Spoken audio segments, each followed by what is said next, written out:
You ever just find a random pack lying around and seeing that one pack just chilling there randomly, think to yourself, this could be a sign that this is going to be a pack that delivers a significant hit card. That's how I'm feeling about this Rise of the Floodborn pack. We're still searching for enchanteds. Let's see if we can pull one. Alice would be amazing.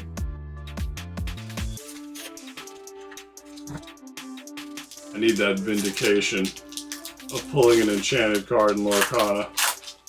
It's been brutal.